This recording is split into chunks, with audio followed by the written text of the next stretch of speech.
Hello guys, ഇപ്പോൾ ഞങ്ങൾ ബോറടി മാറ്റാനായിട്ട് ഈവനിങ് പാർക്കിൽ പോയി. അപ്പോൾ ഞങ്ങളുടെ മാമിമാരുടെയും മാമന്മാരുടെയും ഒക്കെ കൊച്ചുങ്ങളുണ്ടായിരുന്നു. അപ്പോൾ ഞങ്ങൾ അവിടെ ഉഴുതും മറഞ്ഞും ഒക്കെ കഴിഞ്ഞു.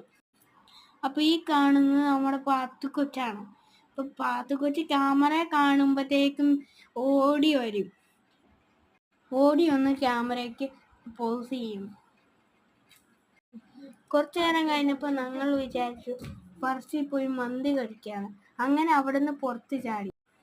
ഞങ്ങൾ ഓട്ടോറിക്ഷയ്ക്ക് കൈ കാണിച്ചപ്പോൾ കുറച്ച് ഓട്ടോറിക്ഷക്കാർ ഞങ്ങളുടെ എണ്ണസംഖ്യ കണ്ട് നിർത്താണ്ട് പോയി. അങ്ങനെ ഒരു ഓട്ടോറിക്ഷക്കാരൻ നിർത്തി. ഞങ്ങളങ്ങനെ പറച്ചിൽ പോയി മന്തി കഴിച്ച് വയറ് ഫുള്ളാക്കി വീട്ടിലോട്ട് വന്നു. ഇന്നത്തെ വിശേഷം ഇത്രയേ ഉള്ളൂ. അടുത്ത നല്ല വീഡിയോ ആയിട്ട് നാളെ വരാം.